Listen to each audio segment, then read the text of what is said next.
Da, de asta ți-am zis. Chiar îmi doream să te... Bă, nu mai fi naiv. Cred că ți-am zis de mult. Tu nu ai nevoie să-ți confirme nimeni că ești bine sau că ești rău. Tu ești ok. Pur și simplu tu trebuie să te accepti că ești ok. Nu mai aștepta confirmări și validări din partea nimănui. Sunt într-adevăr situații în care o persoană are mai multă experiență decât altă persoană.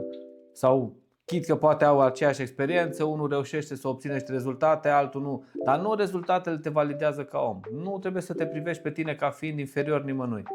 Nici superior, dar nici inferior. Eu cred că nevalidarea ta profesională în jobul ăsta vine din cauza că e o perioadă în care lucrurile se întâmplă destul de greu și e tot mai greu să închizi anumite vânzări. Probabil că dacă reușeai să miști mai repede ceva, îți venea și validarea aia. Dar tu validarea trebuie să ți-o iei din câți oameni vorbesc cu tine la modul profesional.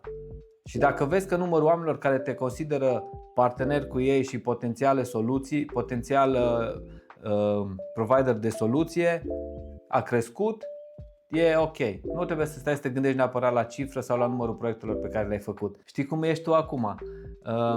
Exact cum am făcut eu școala de șoferi și deja apăruseră mașini poate mai bunicele, mai nu știu, și am prins o Dacie din aia 1300 sau 1310, nu mai știu ce era, și avea, tot era peticită, pedala cred că de accelerație era ruptă și prinsă cu niște tije, șuruburi pe acolo, niște improvizații.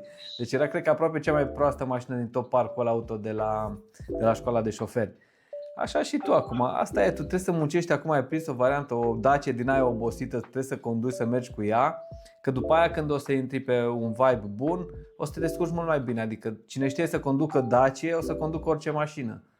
Dar cine conduce numai mașini automate, nu o să poți să conducă, de exemplu, Dacia aia care am condus-o eu. Așa și tu, dacă o să reușești să faci acum treabă și să performezi în condițiile astea, când o să-și revină piața, că o să se întoarcă lucrurile, nu mai durează, cred că, mai mult de 5 ani, încât lucrurile o să revină din nou, să se întoarcă la fundamente și atunci reprezentantul de vânzări și ce facem noi, partea asta, jobul nostru, o să depindă foarte mult de activitățile pure de reprezentant, nu atât de mult parte de lobby, integrare, politică, cum vrei tu, în fine, care ne dezavantajează acum pe ăștia care muncim, să zic, la firul ierbii.